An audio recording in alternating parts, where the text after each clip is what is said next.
Tenma is sharing an awakening ceremony with his classmates in front of the Northern Commander, Mendu Izumi, the same man who taught and created the strongest awakener and the light of humanity. To help these children awaken their potential, he summons an awakening monolith. Several students tried but didn't get any luck with awakening. Ironically, the fattest bully bitch among them ended up getting awakened. Our boy shoved his ass aside and interacted with the stone with a fierce determination. It was that time that the Northern Commander himself saw a literal god of destruction representing the boy's spirit. The monolith blossoms an enormous blue lotus, while Tenma acquires a hidden skill called over-mimesis, allowing him to adapt to any opponent's skill and create a counter one in its place, basically giving him overpowered Maharaga powers. The fatso couldn't handle the jealousy and tried to attack our boy. In a sudden flash, this man pops up behind Fatty's ass as if his rent was due and paralyzes him in fear, making him shit his pants and hit the floor. With complete analysis, Tenma gains Thunder Wave as a counter skill, bringing him into a mini Lotus domain each time he completes his adaptation. He is hailed as a literal monster who has just acquired an overpowered skill, but unbeknownst to everyone's expectations, a giant monolith falls from the sky, collapsing on top of the Institute. Even with the Northern Commander here, it's going to be a problem. The monolith's descent implies the coming of a powerful disaster beast, so naturally everyone's running. But our boy is literally too angry to effing care. He stands up to business to deal with the threat all alone. He even feels lucky that his first enemy as an awakener is the same type of creature responsible for killing his mother, so this is a truly happy day for him. Keep in mind that he's saying all that shit to a badass skeleton soldier who is literally on fire. Having acquired his new powers, our boy wonders if he should test them out right away. Using Thunder Wave, he rockets ahead with lightning speed, confronting the skeleton soldier. The monster slams its attack, but thanks to Tenma's incredible speed, he's able to not only evade it, but also hammers the gigantic monster with a ferocious punch, refusing to be looked down upon and let anyone else die at the hands of these creatures. Just that one single hit alone puts that thing on the ground, earning the surprise and attention of all his classmates. They're stunned by Tenma's overwhelming strength and wonder if running away is even needed anymore. The same rookie who was nothing a few moments ago suddenly had the ability to annihilate a level 8 calamity beast across a building. The reaction of the supervisor is the same, as Tenma's level 0 far exceeds the strength of an ordinary level 0 awakener. Still, even for at his level, beating a skeleton soldier should be impossible as the creature has two powerful abilities. First, it comes with enormous defense, and the second one is kickstarting right now, something called Bonefire, a wall of searing blue flames that eviscerate anything that interacts with it. Our boy's friends are worried while Big Mac Attack Grinchface is excitedly celebrating his demise. It seems like the end, but it's really just the beginning. Get it? Thanks to taking inspiration from Kakashi the Copy Ninja, Tenma analyzes the ability in the back of his mind. He also notices during this moment that his rate of analysis continuously increases the moment he is struck by an enemy's attack. The Snow Bunny instructor can't believe her eyes right now, as not even a level 10 awakener should be able to tank the Bonefire attack from the skeleton soldier. Actually, our boy's body is literally burning off its skin. This man's ribs can be seen as his body withers away, while he aura farms without giving a single fuck about the situation. All he sees is the sight of his beloved mother who experienced the same merciless flames. And at this point, the supervisor realizes that this guy hasn't even used his full powers yet. The Genius Awakener is out here looking like Gus from Breaking Bad at the end of his life, and threatens to kill the skeleton soldier the second his analysis reaches completion. I'm not even gonna sugarcoat how metal this scene fucking looks. His classmates feel bad for always underestimating him. Some of them take notice of the blue lotus surging once more, indicating that the Awakener is about to show off a miracle. Body withering away, Tenma reaches for the new skill and learns the Black Ice Wall, which can generate ice on the surface of any body to deflect fire-based attacks. At the same time he obtains this skill, the system heals him back to full health, stopping him from withering away from the flames of Itachi's Amaterasu. Tenma understands that he couldn't defeat the soldier with a single attack, but now that he's boosted his stats once more, theoretically he should be able to do it. The gorgeous petals of the lotus engulf his body, replenishing him back to full health, while his classmates cheer him on, unable to believe how this man is moving like Gojo in Sukuna's malevolent shrine to heal his wounds. The teacher is starstruck by the use of his healing ability, even though the kid literally just used a lighting-based attack too. One thing remains clear, this man is built different. He's an exceptional awakener. His self-recovery process makes them wonder if this man can also destroy parts like regenerating his brain or something. While that is an interesting question, for now the skeleton soldier is pissed off and sends another wave of blue flames against him. This time, however, our boy covers his body with a thick metallic piece of ice. Not even the searing blue flames are capable of melting this ice armor, which means he's completely immune to it now. Cutting through the flames, this man lunges ahead like a god of destruction himself, dodging the soldier's wide slash and using that same ice armor to generate an enormous sword extending from his arm. The dude looks like a final boss, and it's only the beginning of the story right now. Using that building-sized sword, Tenma slashes the skeleton monster with a clean Kit Kat strike, shocking the spectators. They're at a loss for words when it comes to both his speed and strength. His movements are incapable of being perceived with the human eye. Tenma's armor withers away with the fight coming to an end, as he boasts having obtained the ultimate skill of both offense and defense. His friends call him after the fight, with Ruki coming to hug him. Sayo apparently didn't come to see him and ran off after being worried about him. Tenma wonders if he made her angry, while the instructor and the supervisor are mutually left with their faces full in shock. A mere awakened boy defeated a calamity beast so powerful that not even a level 100 awakener could defeat it. Choha is told to clean up the mess and leave a message to the principal, stating that the genius awakener is coming with them. Tenma's best friend glazes him for looking like a god during the fight, while the supervisor comes along to personally share a conversation. The rest of the classmates all jumped up, knowing that Izumi Mendu might try to make this guy his student. Keep in mind that this man also ended up raising the strongest awakener in existence, Jin Taewa, so he's got high standards too. Bro's friend dashes off to give them some space, while the northern commander here commends the boy for his special talent. Tenma doesn't understand what he means, but apparently Mendu has taken notice of the boy's sheer hatred and anger rooted inside his heart. He's curious what made him become such a resentful human. The sob story begins as Tenma shares his tragic loss of his parents. 10 years ago, he was seconds away from being dead meat from a skeleton monster when suddenly an awakener saved him. Unfortunately, he watched his mother wither away before his very eyes as the bonefire flames ate her flesh. She told her son to walk the rest of his journey with conviction. From then on, the boy grew hatred, and held that hatred for calamity beasts. He wanted to slaughter them, assuring the demise of the demon of ruin and the rest of his kind. That same hatred surfaces even now with Tenma crying, an interesting detail that Mendu notices. Strangely, his left eye stopped producing tears, but his right one does it all on its own. This is something that happened after the loss of his mother too. After listening to that talk no jutsu sob story, Mendu extends our boy an offer, desiring to take him as a student and be put in the top league so he can kill the monsters. The Savior League is an organization built for the very purpose of combating and slaughtering calamity beasts, consisting of the strongest awakens in the world. It's kind of like an army of awkwardness made to kill monsters. Each of its members are called saviors. These people are granted proper resources, weapons, and training opportunities to gain rewards. Just like a job, even a trainee savior earns 10,000 gold every month, and in this economy, I'd work for even 200. It's a generous amount, and all of these privileges come with a certain expectation. Saviors are required to fight calamity beasts whenever called. They're the front lines defending the world from them. In all honesty, Tenma doesn't even care about the reward.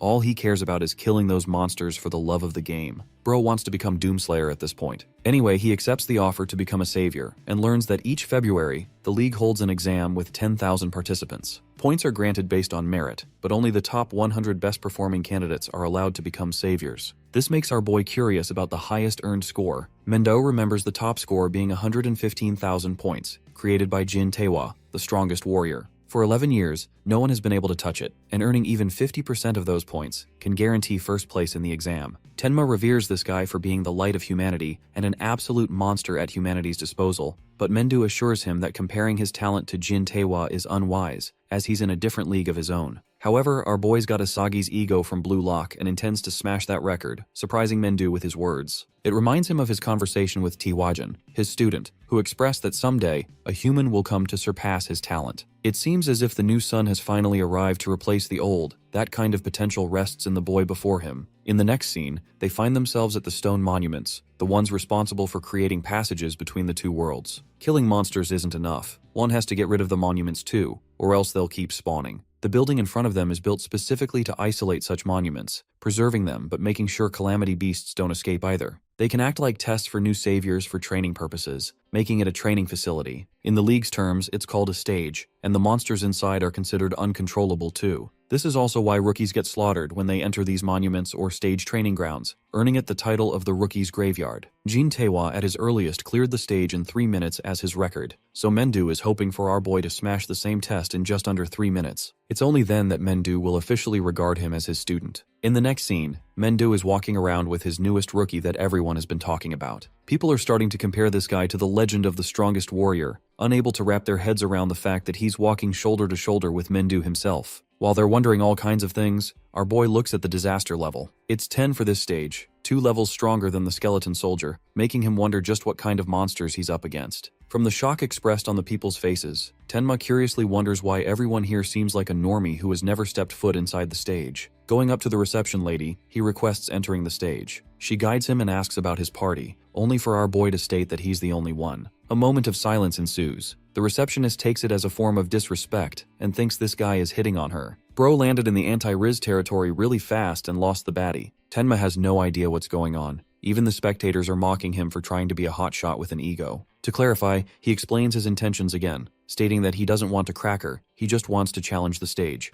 Again, this reception lady thinks she's the queen and that he's just trying to save himself from the embarrassment. She's even ready to hand over her number just to stop this idiot from going overboard. Genuinely rage-baited, this man threatens her that he won't repeat a third time. He isn't interested in a chopped receptionist. All he cares about is his stage mission. Terrified of his words, she agrees with his request, emphasizing that his death will be on his own shoulders. Tenma grabs the bracelet and wraps it around his arm, frustrated that he had to deal with that annoying encounter. The rest of the beta simps around him think he's an idiot for not snagging the girl's number and playing Mr. Tough. The thing is, any rookie who challenges the level 10 stage is basically looking to get molested by the monsters. That's how despairing the gap is. Most of these D1 haters are talking shit, but some of them are curious about Tenma's gift and how he'll use it to leverage his position. The problem is that despite his gift, his level is still 0, so in their eyes, he's as good as dead. Focusing on the task at hand, Tenma scans the bracelet with his identification details, gaining entry to the other side. With the administrative boring stuff finished, he stretches to get ready to throw hands. The timer kicks off and so does his countdown to defeat the stage in 3 minutes. This man monstrously lunges ahead, realizing that this place is freaking huge, even if it's an artificial stage. For his first ever encounter with a monster, he runs into a level 4 Kodama, a really fucked up looking dog if you ask me. Bro slaughters this thing with a single sword slash. Remember his ice morphing powers? He can easily manifest a battle axe and weapons for every use case. With one of the Kodamas sliced, the rest of the hungry tree logs arrive, looking like a horrific twist on Pokemon's. Outside, Agia strongly opposes this trial put up by her father. There were several other stages that rookies could have challenged, and yet he sent Tenma to the toughest first one.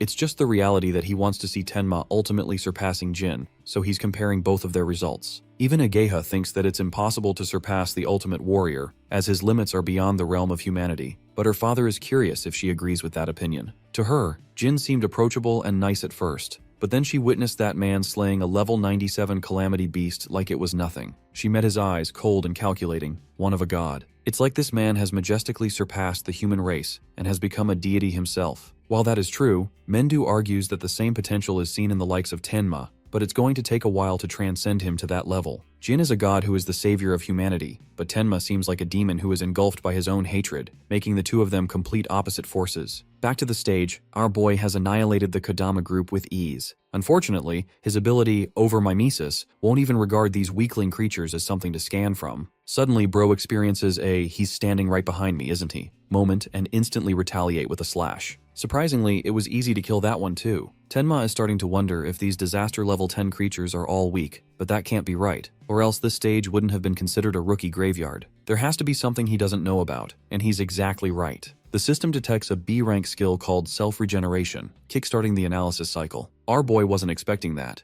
as the same creature he cut down stands up again like a colossus, overwhelming our boy with earthly vines. Even after being cut down, the creature regenerated from that injury. It's not a surprise why this monster is hard to kill, standing at a whopping level 10 in strength. Activating Black Ice Wall, Tenma unleashes sharp spikes and covers both his arms with them. His goal is to inflict so much damage upon the creature to the point it is incapable of regeneration. While he's cutting it relentlessly with his dual swords, he's also processing the analysis cycle in the back of his mind. A prominent slash even severs the creature's head in two, but that's not enough to kill it either. Tenma takes supreme joy in cutting it down. He's the monster here, the one who wants to tear it apart so it can't even regenerate. This man ends up giving the monster so many cuts, you'd think it experienced Sukuna's domain expansion. The monster explodes to bits and pieces, concluding the fight, which is good because Tenma is already running low on mana from spamming his Black Ice skill. But a plot twist, this thing still ends up regenerating back to full health even from tiny bits, taking inspiration from Perfect Cell. Frustrated, Tenma avoids each hit, shocked that he's dealing with a persistent monster. The good thing is that each time this creature regenerates, his analysis speed multiplies further. But the fight is starting to overwhelm him, to the point he's saving up on mana by not using Black Ice at all. The smarter play here is to use speed and wait until the analysis is complete. But the worst part is that he's running low on time too. Saying "fuck it we ball," he activates Thunderwave alongside Black Ice Wall to utilize last-minute slash attempt. Tenma cuts through the creature's vines, forcing it to regenerate many times to speed up his analysis process, because if he runs out of mana, he'll be killed on the spot. Then again, if this is his level, then he's fine with dying since he would be a shitty imposter. Mustering one last slash, Tenma unleashes his fury to try and cut the creature's head.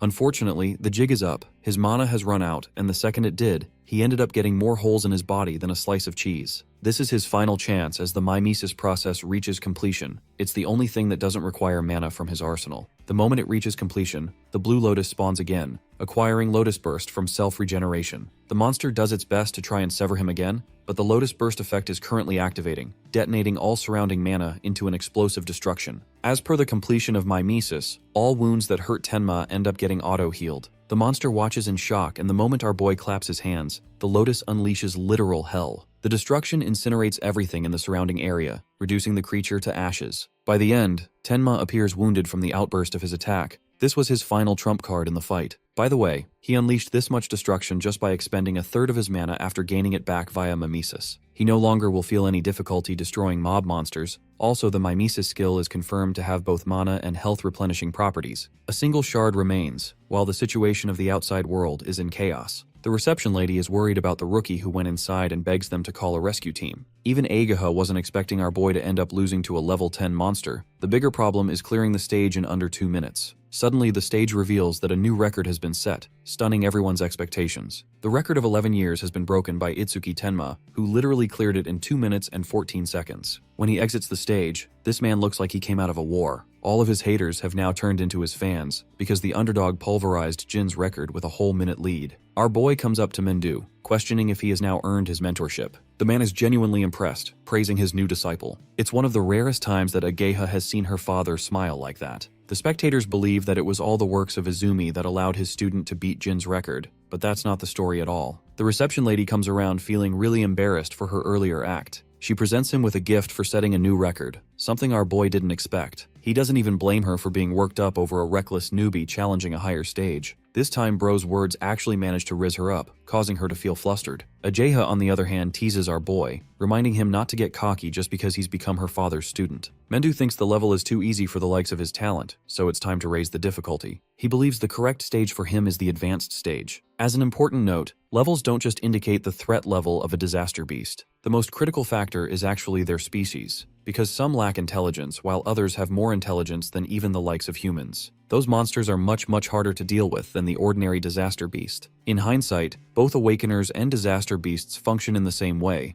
Humans possess different jobs, indicating their strength, while monsters have species differing theirs. Advanced stages house more intelligent monsters. Defeating them even at the same level is enormously difficult compared to the average monster. Tenma's next destination is set in District 4 of the Northern Stage, and he's starting to realize that all this time, he only beat shitty creatures that lacked even basic intelligence to outplay him. Knowing that intelligent species can feel pain, Tenma is ecstatic and fully invested in torturing such monsters. Bro even lets off his terrifying aura, having just found himself new victims. The reaction of the crowd is overwhelming as people can't stop talking about Jin's record of 11 years being shattered by a new underdog. Still, advanced stages are tough, and the ones in District 4 are entirely dominated by one man. Many Awakeners have entered to challenge advanced stages, only to end up missing. Rumor has it that there's a secret assassin. One idiot blurts out Reiji Kinoshida's name, while another tries to stop him from getting killed for talking shit. Reiji is revealed to be the son of the ward chief of District 4, and this trust fund Nepo baby loves being serviced. All the stages in District 4 belong to him,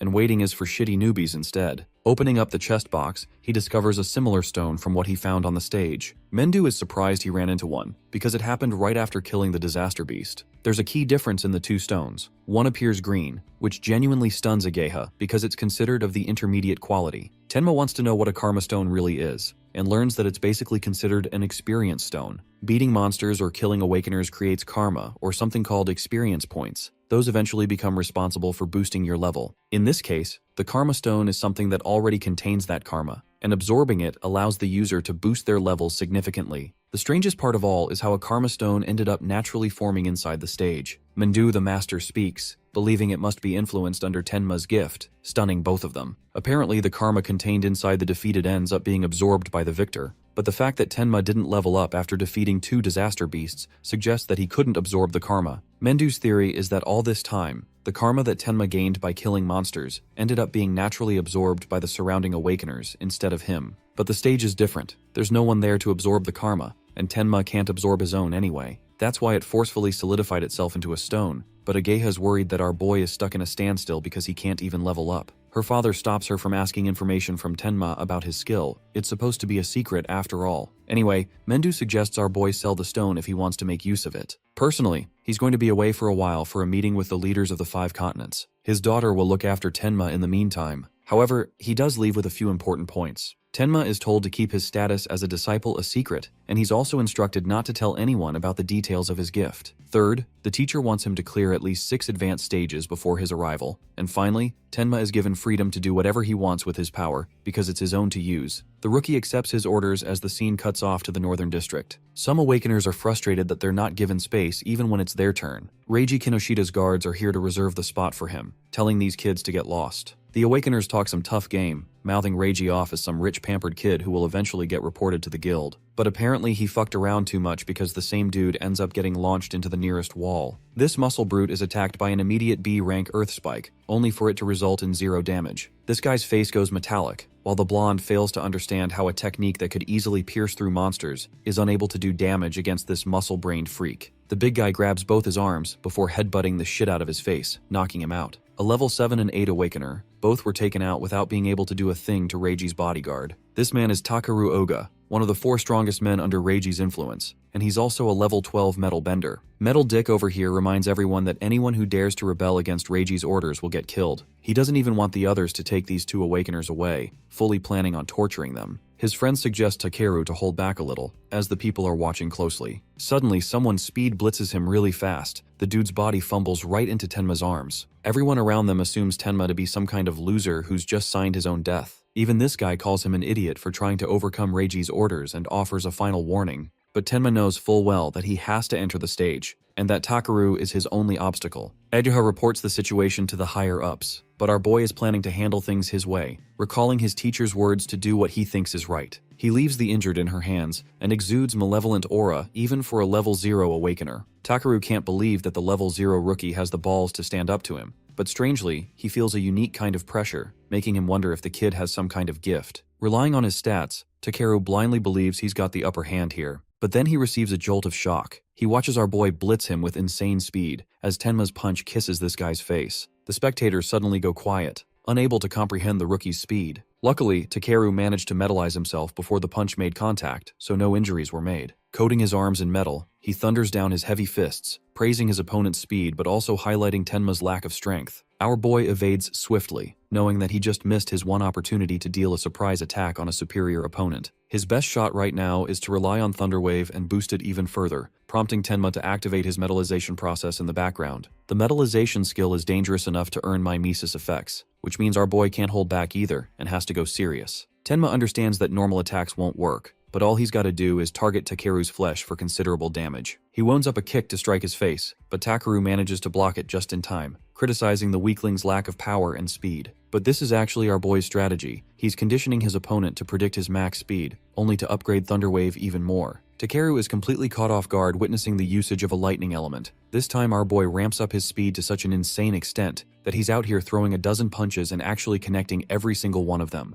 The analysis process continues in the background, while the spectators are starting to realize that this rookie can use multiple skills. With no opening left for Takeru to metalize, all he can wonder is how this kid managed to get insane levels of speed for his rank. With so many punches raining down on his body, he can't even issue a voice command to force the others to help him. This dude is in a pinch, and in a final desperate attempt, he decides to pull out his trump card. Apparently that trump card is called blasting off my shirt to show off that demonic back. But really, bro goes full shiny mode and engulfs himself in full metallization. It's his first time being cornered to the point he had to use this skill. All of his metallic parts get a 50% defense boost, another 50% on top of it when he's not moving. By the way, I love how we can literally say this dude's balls are made out of titanium now. Anyway, Takeru's feeling grateful for evolving to this level and intends to give the rookie an easy death. With a defense crossing level 12, the others start to wonder if anyone at the same level could break this dude's defense. But that won't matter in a minute or two, because the analysis process is nearly complete. Our boy casually points out that Takaru invested all his points in defense,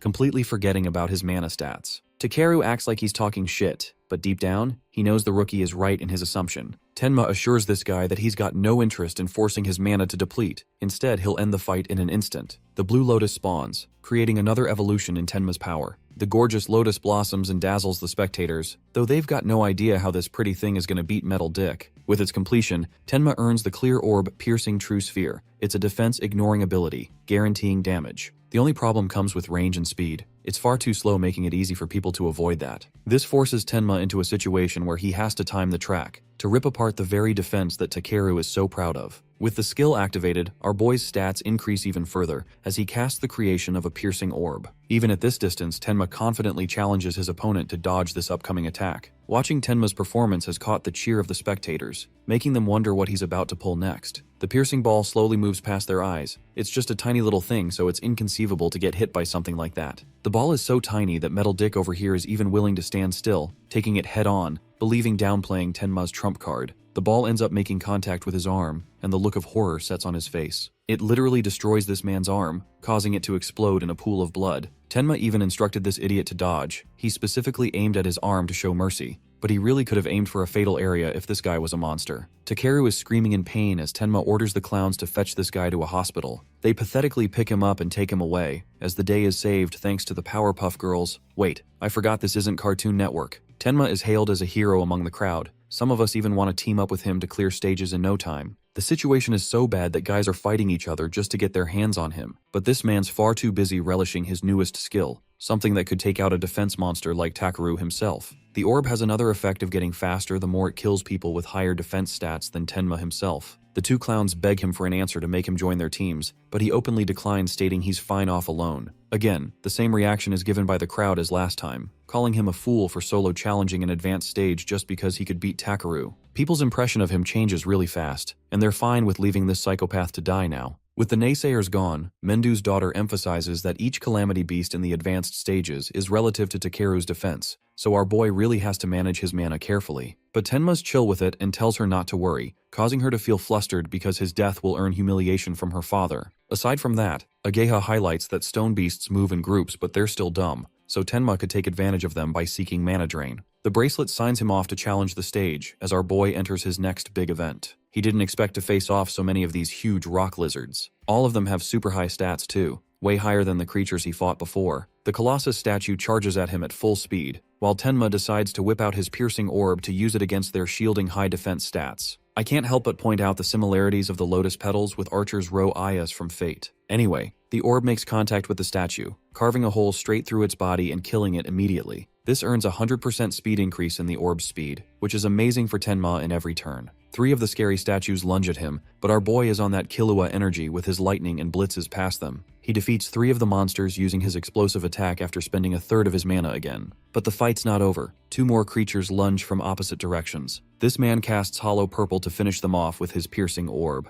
First, he dodges both of the statues, causing them to smash into each other. This allows him the perfect vantage point to hit them with a monstrous piercing orb. The speed of the orb is even faster this time, and kills both monsters in a single go. Tenma topples, feeling exhausted as his mana extinguishes to 0. He's having a real hard time with his mana constraints lately, and hopes to gain a mana recovery skill soon. His current speed of progress is promising after increasing the orb's speed to 5 meters per second. But bro completely forgot about the final monster who comes crashing down upon him, unleashing literal destruction. One of the monsters ended up using gigantification skill, literally becoming a threat that Godzilla would have to come and eliminate. Its sheer size is a problem, but Tenma is managing himself using lightning speed. Bro is dashing up like the Flash, not knowing if he can pierce a creature as huge as this one. Carefully selecting his target, he aims at the monster's head, releasing a piercing orb shot. But from this distance alone, Tenma figures that the orb is so small that it's going to do minimal damage. The Titanic stone statue retaliates with a fist of its own, and since our boy can't even dodge mid-air, he's left with no choice but to spam the use of black ice to tank the hit. Still, the impact sends this dude flying, crushing him into the nearest wall. The fight's way harder than what he thought it would be. Sensing the need for overmimesis, the system starts analyzing automatically, bringing satisfaction to our boy's face. The scene cuts into Reiji's place, where one of his agents expresses his shock. The man offends him with his noise, but also informs him of some sudden news. Apparently someone managed to beat Takeru and got inside one of the advanced stages.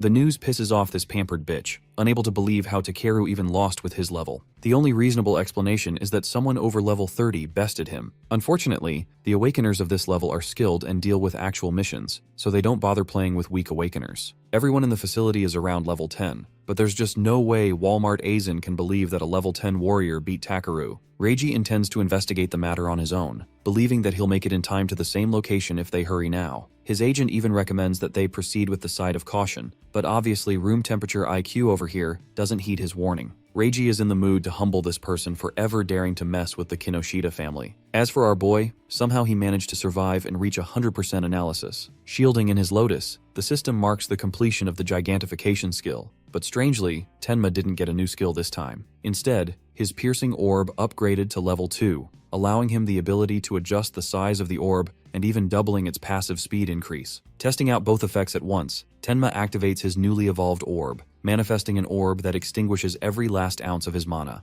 This is the most powerful piercing orb he has made up until now, and it launches like a literal nuke. Bro is even out here posing like Gojo after his final kill shot, wondering if he went too far at the end. The defeat of the stone golem marks another step in his progress. The orb's speed has boosted up to 7 meters per second, and if he can just clear the stage 2 more times, he'll end up ramping it up to a car's speed. All this time, the passive effects he's been ignoring are actually proving to be quite useful to him. Lotus Burst allows for greater utilization of all his skills, which means as long as he can buff Lotus Burst's passive effect, he'll have enough power to be able to snipe monsters from thousands of meters away. The advanced stage is marked completed in a mere 3 minutes, setting another record and bewildering the other Awakeners. People want to know why and how this guy is a level 0 because it makes 0 sense at all. Then there's him looking like he came out of a shower, no signs of injuries. Even Ageha is impressed, always amazed by him. She praises him for being quick with his completion rate, but that's just thanks to the help of the piercing orb he obtained. Strangely, he spots a butterfly lingering around her. It's called a jade butterfly. Ageha is actually a Shikigami user, but I'm too busy noticing those curves to care about the butterfly. No one ask me the color, please. He interacts with the cute thing, calling it beautiful, and directly asking Ageha about the kind of jobs regular Awakeners even have. She's shocked that he doesn't have any basic knowledge of that. Jobs are actually divided into 4 categories, and our boy has already witnessed 3 of them so far. The first kind is the Elementalist, with a wide range of elements making up the list. These Awakeners are also the most common, and are known to have the highest combat power. The fatty from his class, and even Takeru is the same. The second type of Awakener is a Shikigami user. That's right, bitches. We're doing it the Megumi way Jujutsu Kaisen style. Shikigamis stay with their master from the moment they're born, which is why she's got one of her own. With 2 types clarified, she waits for him to ask questions. Our boy is shocked to see that her jade butterfly is even higher level than her, making him question her veteran status. Bro ended up destroying the poor girl's ego with those words without even trying to sugarcoat. Ageha corrects his misunderstanding of power, explaining that Shikigami will always be higher leveled than their master. But in a situation like that, Tenma's calculative brain figures that it's best to target the master of the Shikigami in a fight in that situation. She's terrified to feel a hint of negative aura coming from him. Anyway, he waits for the rest of them to be introduced. The third type is a mysterious job, with minimal information available on it. It's the one that our boy has, the type called Order Breaker. The problem with the individuals bearing this type is that each of them have different abilities. The Blue Lotus Tenma differs from Awakeners who can shift size or even create shadow clones because Naruto's here too.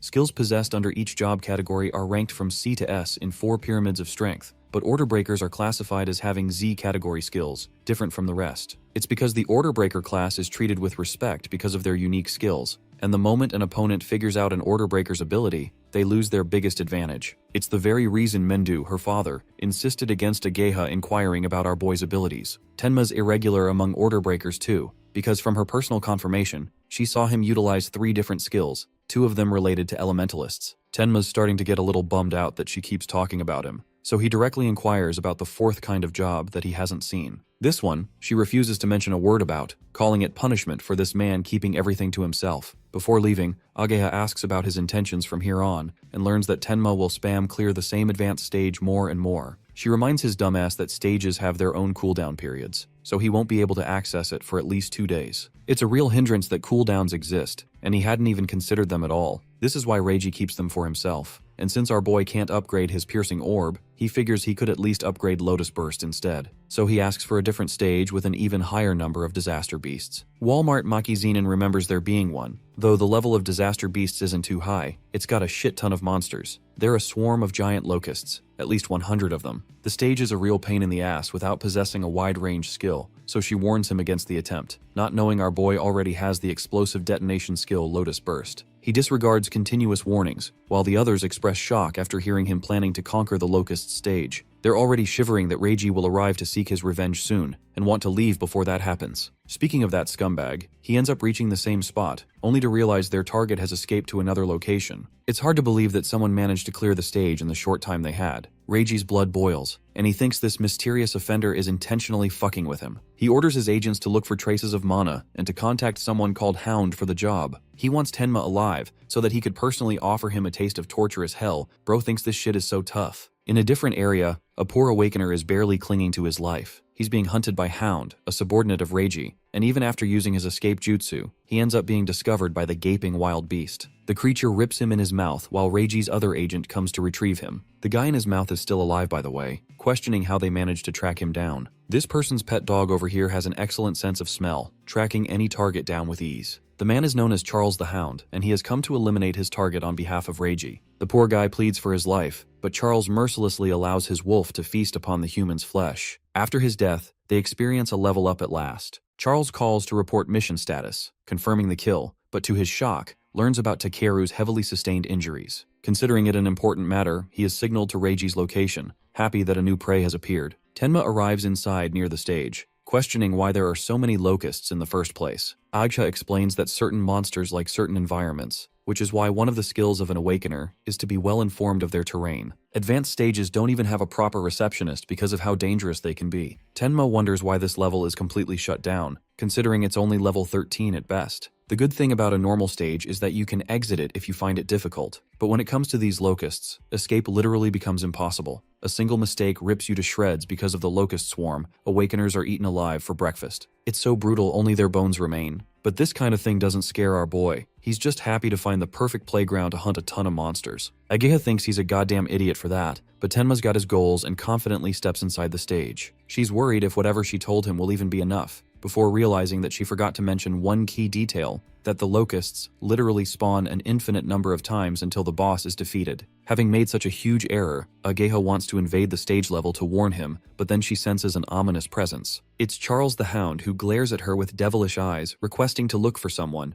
The scene cuts off and takes us to Tenma's experience inside the stage. Clapping his hands, he playfully wakes up the annoying bugs so that he can kill them over and over. Their levels are so pathetic, a mere level 1, but their quantity makes this stage worth it. With more than 100 covering the sky, Tenma casts his Lotus Burst technique, while at the same time guarding himself with black ice armor. His goal is to let these bastards swarm him from every direction, and just when they feel confident, he'll detonate. Tenma activates Lotus Burst at a precise moment, obliterating the bugs all at once. By the end of his attack, they're all dead meat, evolving his Lotus Burst to level 2. Its range has expanded to a whopping 10 meters, double than before. Tenma thinks that monsters of this weak level should net him easy points because they barely consume his mana in any of his skills. If he can spend 10 more shots and kill 100 locusts in each swing, his skill will upgrade by 1000%. But then he realizes that this stage also must have a cooldown of its own, so his happiness is short-lived. Tenma checks his bracelet, wondering why the stage clear prompt hasn't appeared. Instead, he detects the boss monster's skill called Matriarch's Will, which immediately activates his analysis effect. When Tenma looks around to check for survivors, he watches the dead swarm pulling inside some kind of vortex.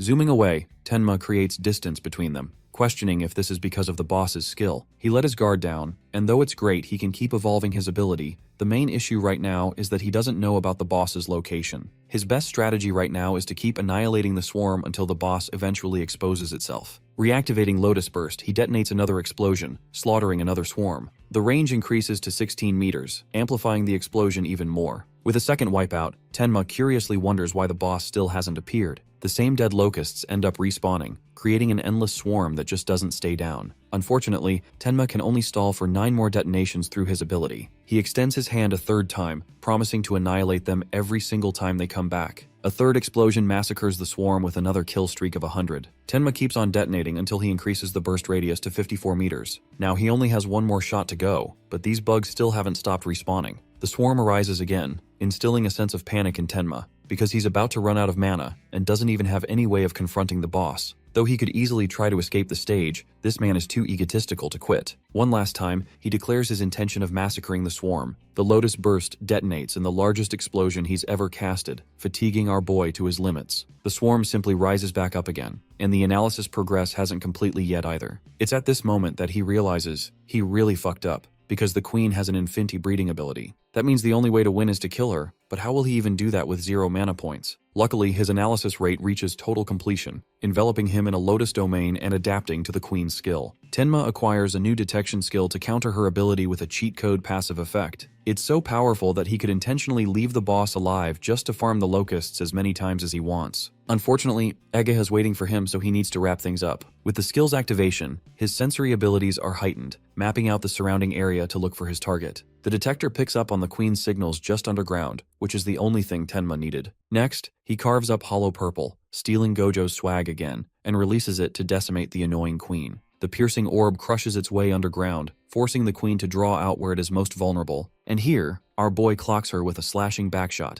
ending her life. With the Queen dismantled, the swarm is instilled in chaos, but our boy is happy to send them all to hell alongside her. A final detonation wraps up things and kills the locust swarm for good, increasing range to 65 meters. The stage helped him with a ton of skill boosts, and Tenma intends to reuse it and evolve his range even further later on. Achieving a new record of 17 minutes, he exits the stage, worried about Ageha's condition, but also thinks that she might ditch his ass. Tenma actually likes the awkward side of her, but the moment he comes out, he sees Ageha full of cuts and being choked out by Charles. The fact that Tenma came out in one piece is confirmation to the Hound that this is the guy his master is looking for. And yes, don't forget, the One Piece is real. Agitated, Tenma threatens this guy to put his hands off of her, or else he'll kill his ass. Charles thinks the kid is cocky for a level 0 rookie, and in that exact moment, our boy spawns in his freaking face to kill him. Going, "Oh shit, I'm fucked." Charles summons his wolf Shikigami to block the attack. The creature successfully tanks the hit, while Overmimesis kicks in again. Tenma realizes right away that he's dealing with a Shikigami user, while Charles analyzes the situation. The fighter in front of him excellently maneuvered with high speed. It's clear how Takeru lost that fight. But the big leverage Charles has over Takeru is a free hostage situation through the girl. Tenma fears for her life, and getting distracted costs him as the Shikigami jumps in his face. The worst part about the Bite Force of Death is that it can crush any enemy with even high defense stats. To his shock, Charles watches this man erupt with black ice spikes to protect his arm.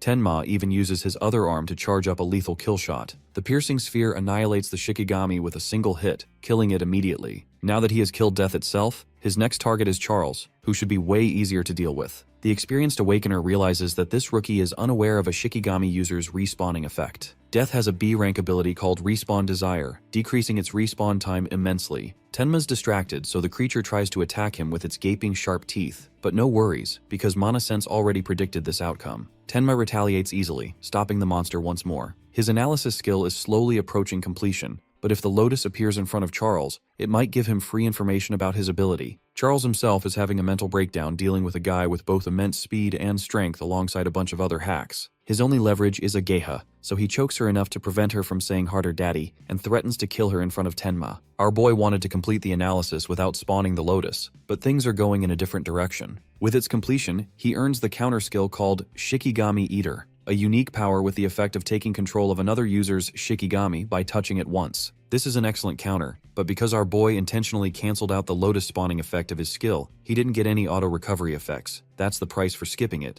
The good thing is that he's currently uninjured, so he doesn't need it anyway. First things first, he tests his Shikigami Eater spell on the approaching monster. Activating its essence, he slaps the Shikigami's head, manipulating the strings of its control before kicking the creature away with enormous speed. Charles watches his monster get obliterated again, calling the poor thing a useless mutt. He threatens to break Ageha's neck, but she doesn't even care about herself in this situation. Tenma throws up his hands in absolute cinema fashion to save her life. Charles is happy that the kid is being obedient to prevent any further trouble, but the part that's bugging our boy is why he's being targeted in the first place. Charles thinks he's playing dumb when he's the one who instigated everything. He decides to spill the tea of his mission details, revealing how Reiji is pissed off ever since the mysterious Awakener stole his advanced stages. That's why he recruited Charles to finish him off. Hearing Reiji's name for the millionth time bugs Tenma, who thinks the two of them really need to have a talk in private. Charles assures him that they're already headed in that direction, since he's going to use his pet dog to cut off our boy's legs. And this time, if he uses defensive ice, Charles will snap Ageha's neck. He gives the monster an order to torture his prey, not knowing that the turns have been tabled as the creature bites down its former master. Ageha's balloons are secured by Tenma's thunderwave speed. The hunter fails to comprehend why the Shikigami is attacking him, while Tenma praises his new pet. He's not quite done serving justice for what this bastard did to Ageha's rack. I mean Ageha herself. The hunter has now become the hunted, as he pleads for mercy, even offering to hunt down Reiji for this guy. Tenma scoffs at the shitty proposal, while Charles psychotically unleashes one final attempt to end the rookie's life.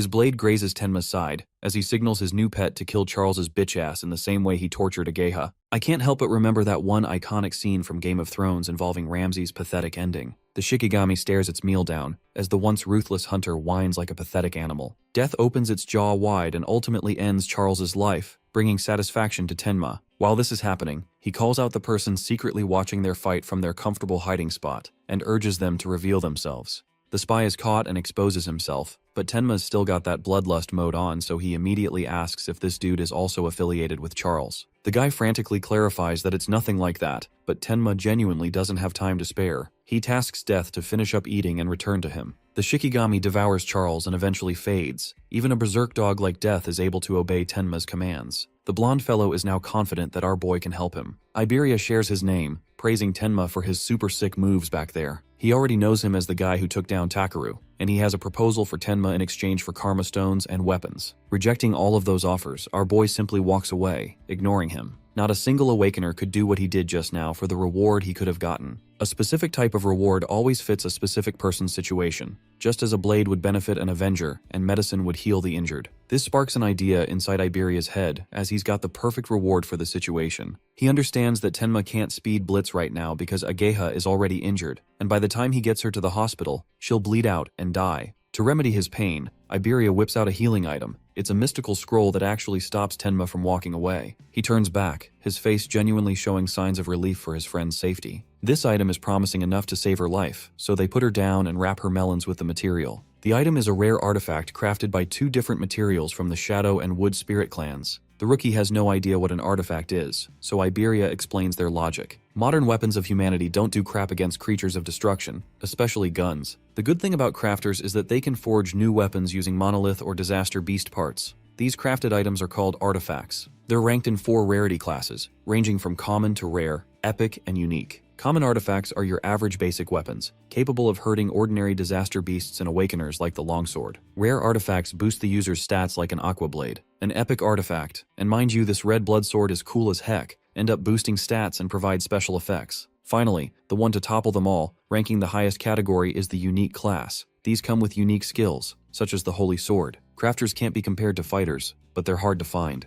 The Awakeners are always indebted to them for their excellent work. Tenma pieces together that this guy's father is a crafter. In fact, he's not your average crafter either. Across the 5 continents, only 10 unique artifacts have ever been produced. And guess what? This guy's pops produced 3 of those freaking artifacts, earning him the Artisan King of the North. I didn't know Truck-kun isekai'd Jon Snow in here too, but our boy doesn't even give a single crap, turning towards an object of his own interest. He inspects the crossbow he picked up from Charles. It's an artifact too. Iberia is stunned that even after that amazing story, this dude didn't even give a damn about his pops. The crossbow is a rare artifact. Unfortunately, there isn't any ammo, but Iberia explains that some weapons generate their own ammo. To Tenma's shock, the weapon vanishes in thin air. This is also another quality of certain artifacts, who are soul-bound to owners and end up automatically returning to a subspace dimension. Tenma finds this information neat and thanks this guy for healing Ageha, saving her life. He's indebted to him for any favors in the future, and intends to personally handle Reiji after this. Iberia thinks it's a seriously reckless idea to go and challenge Reiji all alone, but Tenma isn't in the mood to argue and doesn't get the deal. The good thing is that both Iberia and our boy have the same target. Even though Reiji didn't exactly piss him off, Iberia suggests that the two of them team up in the upcoming Savior Alliance tournament qualifiers. Tenma remembers the tournament, recalling how only the top 10 qualified candidates make it to the main tournament. That's also why he's been spamming advanced stages non-stop, to prepare himself until the test. However, he doesn't get what it has anything to do with their target. Iberia reveals that the qualifiers are held individually by continents, and as the son of the chief, Reiji is expected to partake in this event alongside his older brother. If neither of them end up cutting top 10 positions, the Kinoshita family's name will be dragged through the mud. It's the very reason he's seizing control of all the stages for his own personal advantage. Tenma questions why he's receiving so much help from the blonde awakener, while Iberia shares that he genuinely admires him and believes in his own instincts that they'll both pass. Tenma still doesn't get why this guy is trying to rush for the tournament right now, prompting the warrior to look for a deeper reason. Iberia shares that he saw his father work on his crafts since he was a little boy, so he admires his father a lot. His ultimate dream has been to become an awakener, to fight monsters with the tools his father made. Unfortunately, even after awakening, Iberia's father refused to make him a proper artifact, calling him unworthy to deserve his crafts. Despite the endless beginning, the man didn't flinch and told his son to pass the qualifiers if he wanted a weapon. That's why he shares an intense desire to clear the initial qualifiers no matter what. Hearing all of that, Tenma understands that the crafter's son must have a long list of people waiting to team up with him, so there's really no reason why he picked a level 0 guy. Apparently, the master artisan installed a condition, stating that if Iberia ends up being carried by an overpowered teammate, then he's not gonna give him shit. Basically, bro's got your average strict Asian dad with a lot of expectations and zero shortcuts. One other problem is that the strong contestants have already been tipped off by Rage, leaving loners or pre-made parties. Since he's got no one to rely on, Tenma is his best bet, the same man who obliterated the powerful Takaru and even defeated Charles just now. In the end, after a multitude of questions, our boy eventually agrees to team up with him, but his immediate worry is getting Ageha to a hospital. Iberia is so happy that he's already deciding on a team name, yapping his ass off with several naming combinations. Bro's a true homeboy, but he just doesn't shut up.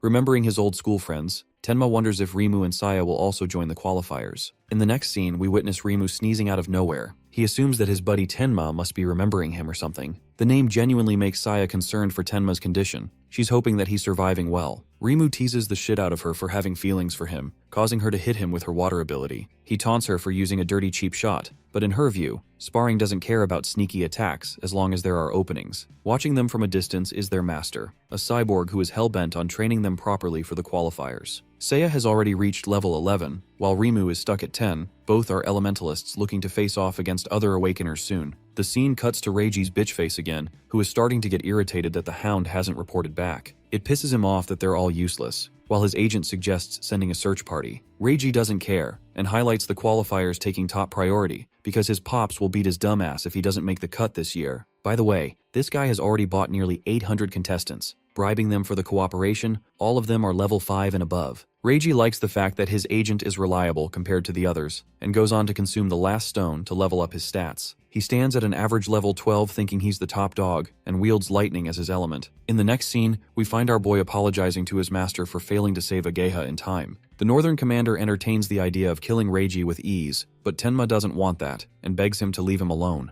Mendu understands and is interested in asking about the details some other time. Iberia, on the other hand, can't even believe his eyes. The Northern Commander is out here acting buddy-buddy with Tenma. At his side, Tenma proclaims his interest in entering the qualifiers tournament, and the commander is okay with that decision. Ageha appears to be holding up well. Her butterfly healed her in the process. Even Iberia helped them out with a rare artifact, inspiring the Northern Commander's interest in him. Mendu knows about the boy's affiliation with the craftsman, stunning his expectations. Iberia decides to maintain his father's dignity and gives off a cool-ass aura farming declaration stating that he's Aiden's father. Yes, you heard that right. This clown accidentally massacred that sentence, disappointing the 3 people, embarrassing the shit out of him. Negative aura aside, Mendu is glad that the kid helped save his daughter and even intends to pay proper respect to Iberia's father after the tournament. With the qualifiers around the corner, he suggests both of them to train, as he's anticipating much from them. Tenma and Iberia are confident in their victory, while Ageha is shocked by her father's vested interest in our boy as of late. The thing about Tenma is that he's got some Batman levels of childhood trauma, which is why he is merciless against monsters. But that same dark impulse of his weakens around the people he cares about. That's one other reason Mendu wants his daughter to stay by his side, to become a person that he values, enough to protect. Aside from that, remember that skeleton soldier that popped up at Tenma's school at the start? Turns out it wasn't a fluke, but a proper planned attack. Traitors among humans are increasing, and there have been attacks on other commanders too. Mendu strongly believes that humanity is headed for destruction even now, but Tenma is the stopping force that might be able to cull that gap, becoming a ray of hope for all. We arrive in District Level 4 at last. The tournament is about to begin. Tenma didn't expect so many people to pop up here, but obviously Mendu's presence alone dragged the attention of a giant crowd, boosting participant numbers up to 5,000. This is bad news for Reiji because now he has lesser participants that work under him, but his agent thinks it's no big deal. He's already made sure to wrap red bands around the participants that are working under them, making it easy to identify. It looks strange to Saya and Rimu as well. Acting as the main supervisor, Saoryu Fujiwara initiates rule explanation. The area is divided into 2 parts. One is external, and the other is an internal arena. The first stage will begin from the 4 towers of the external region. Contestants are expected to fight their way the best they can to reach the internal region. The moment they enter here, their rank will be recorded and installed upon their bracelet. Only the top 500 from the batch of 5,000 will be able to pass. Saya is a little worried that practically 4,500 people will be wiped in the first round alone. Each contestant can flexibly carry 2 weapons or tools at disposal. Anything works. Iberia points towards Reiji's direction, who is hiding behind his bribed awakeners. He already knows that this douchebag bought the participants and they'll blitz everyone to get to the internal region first. But ignoring everything he said, Tenma fearlessly walks up to the Four Eyes ketchup-haired stickman. The first stage commences right off, with the examiner Fujiwara expecting much from the youth. A hotter version of Toji thinks that quality matters over quality. This guy's heighten and his stats are yet to be revealed. Back then, he and Jin were the only two who bulldozed the competition. Heighten desperately hopes that there's someone like that among the Awakeners who dazzles everyone. But that kind of genius doesn't appear easily, so Fujiwara has low expectations. Heighten recalls the rumor of a boy beating a level 8 monster right after awakening, and turns to ask Mendu if it's true. The Northern Commander confirms this, prompting them to question if the same guy is also partaking in the tournament. Fujiwara is curious to wonder what kind of person he is, so he scans down a list of options from the school. Both Rimu and Saya are eliminated from his guesses, leaving Hana Hanyu, a wood specialist with a crazy level 16. She seems like a prodigy, but Mendu's lack of answer indicates that all those guesses are false, even though Hanyu is the top rank here. Heighten interestingly asks about any level 0s around. There's at least one every year, who ends up getting smashed by the competition. Speaking of a level 0, Reiji ridicules the rookie trying to challenge him, not knowing this is the same guy who mopped the floor with 2 of his bodyguards. The moment our boy whips out Charles's crossbow, his face drops in shock. Tenma understands that this clown has been looking for him, while Reiji is ticked off by his insulting tone. Taking him for a rage baiter and nothing more, he signals his lackeys to jump our boy. Saying so, Reiji leaps off and goes to target the internal region. Now Tenma is left with a bunch of people that are all higher level than him. Heighten can't fathom how a level 0 is going to challenge multiple level 6 and 7s like that. Iberia is not liking the situation either, fearing that they'll get overwhelmed by 4 assailants. He's already prepared to use his trump card in a citation like this. One of the goons tries to provoke our boy, prompting Tenma to order him to move. Such a harmless comment makes this dude burst out in laughter, because anyone would think the kid is just a hotshot who talks big. Heighten actually likes Tenma's brave personality, and intends to jump in if he's about to die. The same goon tries to meddle with him again, only to get smashed in the face with a single punch, as Tenma reminds him to move. Heighten can't even fathom how this kid managed to insta-kill an opponent who is far superior to him in level. The surrounding fighters intend to incinerate the looming threat while Iberia can't even defend his friend. With an attack so massive, the rest of them believe that the rookie has to be cooked after that. But this man doesn't even get a scratch and impresses everyone with successful defense. His defense stats for Black Ice are shooting up for each successful attempt. They can't believe he blocked using the water element, while Tenma dares them to try the same move again. Insulted, this guy repeats his B-rank flamethrower skill at full intensity. Meanwhile, our boy just stands there and thanks the entire hit. The fire elementalist expunged so much of his flames that he even suffered backlash and drained all his mana. He thinks this move is going to be the end of Tenma, but this man appears unscathed using a gauntlet of black ice, having made new discoveries. The rest of the group is now in genuine trouble, because not even the strongest attack posed any damage. They hit him with numerous fireball strikes, but again, nothing injures him at all. Then they switch approaches to drain his mana. But this man closes the gap and speed blitzes them immediately. In a contest of strength, he obliterates another Awakener, defeating another one. The final 2 are Lightning Warriors. For these guys, he even warns them that they won't be able to escape.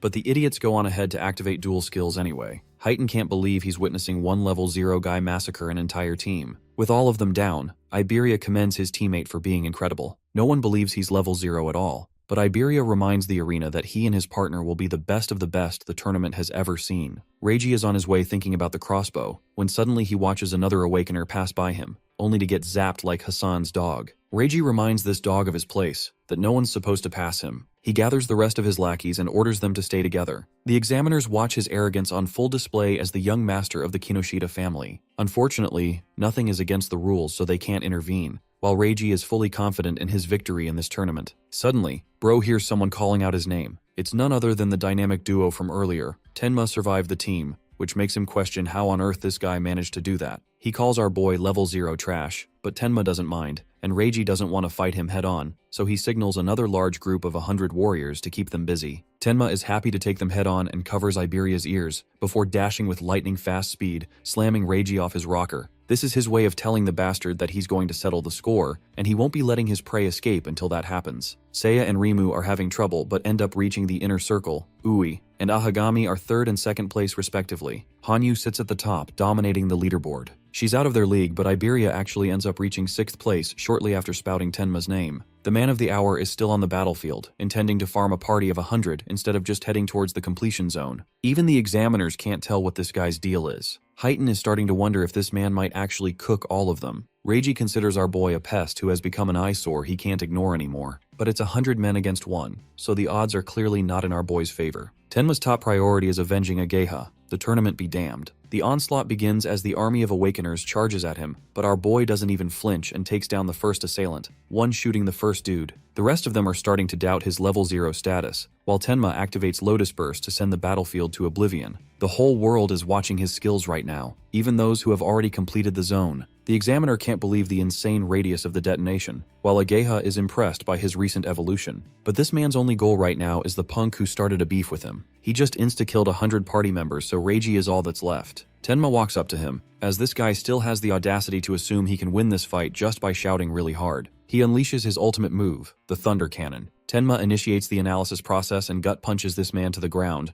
reducing him to a lowly insect. Reiji begs his assistant to save his life, who willingly breaks the rules and enters the tournament. He's actually a level 35 Awakener, so Heighten is interested in taking him out immediately for invading. Our boy can tell that someone is approaching at high speed, but it's more than one person. The agent was about to get him when Heighten smashed him to the ground, urging Tenma to continue where he left off. Tenma stares down the dog who pleads for his life, but before he can finish his sob story, Bro pulverizes his head, finally avenging Ageha, his waifu. The analysis process is paused by him so he can save it for later, but a peculiar voice draws his attention. Seiya and his friends welcome him to come inside. She's out here ovulating for this man after watching him massacre those Awakeners. And that's how he reached the inner zone in 7th place. Iberia and Rimu are having some serious bro-level beef. Both want to claim their top spot as Tenma's ultimate buddy. They yap at each other, ridiculing and rage-baiting to the best of their abilities. The examiner concludes the first stage, and explains that the contestants are supposed to fight monsters in the second stage for 1 hour straight. This is the more exciting level, as all 7 remarkable contestants welcome their next challenge. They arrive at the venue, all of them are curious, while Saya and Rimu want to know everything about our boy's ability. The examiners instruct the candidates to get ready, this time meeting them closer alongside the rest of the famous figures. The test will consist of hunting down beasts and killing them based on difficulty points. Defeating a monster will ensue a timeout cooldown for 1 minute. This makes Gaku Ui want to hunt down the top-level monsters right away. Curious, Tenma raises his voice to ask a question, inquiring if the Nightmare class is truly the highest difficulty. Most of them there don't think he's half as powerful to take down a threat like that, but Fujiwara reveals that there's no upper limit to Nightmare-level creatures. They're all different, so it's useless to even think about. Today's performance will also be regarded in their future consideration to become a top-level savior, so it's important to score well. Recalling Jin's score of 115,000, our boy has set his sights to surpass humanity's greatest. The contestants enter the trial grounds, commencing the start of the test. The first few monsters are trash, so Tenma activates his ice skill to end them quickly to move to the next stage of difficulty. Heighten is the only one who is thrilled to watch his every move. Even now, he watches the kid obliterate the horde of dogs in a single second. This is why Heighten likes him, but Fujiwara surely thinks that the level 8 monster Tenma's facing next is going to give him a tough time. It's obvious for anyone to struggle at that level, but Mendu doesn't want these guys to focus on his student, so he shifts the conversation to ask about the other students. They're all doing fine. The only person giving Tenma competition is Hanyu herself. As for Tenma's fight, Bro takes the flames like he always does and emerges scratchless. He cuts down the creature in a single slash, one shooting it in 5 seconds and earning 500 points. Heighten wonders why he didn't just kill the monster immediately, while Tenma is focused on honing his defense stats, which is why he's tanking every hit. The next obstacle is an Aleki Rhino. It's a harder monster worth 1,000 points. Even a single hit is going to instantly paralyze you. Winning against such a creature requires relentless speed, but Tenma casually goes up to it, even expressing interest in the horn. The rhino slams him away, but this man feels nothing. He keeps on giving his audience a show. Thanks to enduring that hit, his personal stats boost again. Now it's time to end the fight, so Tenma lunges right in and kills the creature within 7 seconds. Fujiwara creates suspense for the next monster, as it's even more fearsome than the last with absurd attack and defense. This creature is considered one of the most ferocious disaster beasts in the preliminaries. This is the Nightmare class Purgatory Giant. But all that glazing does nothing when Tenma one-shots it with his piercing orb, even posing nonchalantly after the kill. He's done playing with his toys and asks the examiners to send in the next Nightmare class monster. Saya Hisagi uses her power to pierce the monster straight through its mouth, planning to annihilate the remaining 2 monsters so she can finally advance to the normal class. As she prepares herself, her system notifies her that she is close to clearing the beginner class. Elsewhere, Gaku Ue is confident that he will be the first to reach the normal class, while Hana Hanyu decides to recover his mana before proceeding to the next level. Suddenly, the system blares an announcement. The Nightmare class has been cleared by someone ranked 21st, and in record time. The message shakes all of them. Saya instantly becomes certain that the one who did it must be Tenma. On the other hand, the four of them are left in complete amazement upon learning that he managed to instantly kill a level 15 purgatory giant. Curious to see how far he can truly go, they decide to raise the difficulty of the challenge. As our boy checks his stats, disappointment washes over him. He had been expecting something extraordinary, but all he received were a few additional points. Unsatisfied, he decides to take down one of the monsters. With just a single attack, he pierces it using his sphere, taking it down instantly. Once again, they are left wondering what exactly the sphere is, and whether it even has a limit. Heighten notices that the scale is filled almost entirely with strength, but at the same time, it carries a major flaw. Meanwhile, our boy now faces a beast whose speed surpasses that of any monster he has encountered before. Heighten explains that purgatory giants are often mistaken for being slow due to their massive size, but in reality, they are incredibly fast. He further explains that because their species contains no mana, their other stats are dramatically enhanced in exchange. The beast manages to dodge every shot our boy throws at it, purely because of its overwhelming speed. This is when Heighten realizes the flaw he noticed earlier. The black spheres can inflict devastating damage, but their flight speed is slower than that of high-level monsters. Still, he observes that Tenma understands battlefield tactics well, as he uses the habit of a purgatory giant's scream as an opening before launching his attack. However, he also concludes that if our boy cannot increase the speed of the black sphere, he won't be able to advance any further. On the other side, our boy begins to struggle as the fight drags on, realizing that the monster can easily dodge attacks launched from mid-range. Fujihara grows worried, thinking that if our boy continues relying solely on the black sphere without any countermeasures, it would mean he has no other techniques left. To their surprise, however, Tenma suddenly starts smiling. He has cracked the code, figuring out how to strike ahead of the monster instead of chasing it. Both of them rush toward each other to launch an attack. The monster swings its massive fist and slams it toward our boy, cracking the entire arena upon impact. Instantly, the staff begins calling the rescue team, knowing that an electric rhino attack is no joke. But soon everyone realizes that the attack never hit him. The monster looks around in confusion, unable to locate its target. From behind, our boy strikes the monster with his black sphere, completely blowing away its face. The battle ends within just 12 seconds. Ageha is unable to believe that Tenma managed to defeat a giant monster so decisively. When the others, Izumi and Fujihara, turn towards her, they notice how worried she looks. A rare sight indeed. She hurriedly tries to brush it off, claiming that she was simply praying for everyone's safety, and that she would have reacted the same way even if it were someone else. Her excessive explanations only make them think that she has recently become strangely extroverted. The old geezer turns back to Heighten, wondering why Tenma had been dodging attacks instead of countering head-on. Heighten explains that the protagonist's speed is actually comparable to that of a purgatory giant. Once electricity starts flowing through his body, his speed increases drastically, and with that skill active, a purgatory giant cannot land a hit on him. Delighted, the old geezer declares that the protagonist truly deserves first place. However, our boy has no intention of stopping. His goal is to surpass the strongest human, Jin Taewa, and taking a break now would only mean losing progress. Without hesitation, he continues fighting the purgatory monsters one after another. The old geezer recalls that even Heighten managed to reach Phase 4 in a single run. Heighten clarifies that he only managed to get there, and no further. Even so, they acknowledge that Heighten himself had his limit at Phase 3. With that thought lingering, they continue watching our boy as he relentlessly fights on. Tenma then devises a strategy to take down the second monster, and his plan succeeds flawlessly. For the third one, however, his approach is entirely different. He willingly allows himself to be eaten by the monster,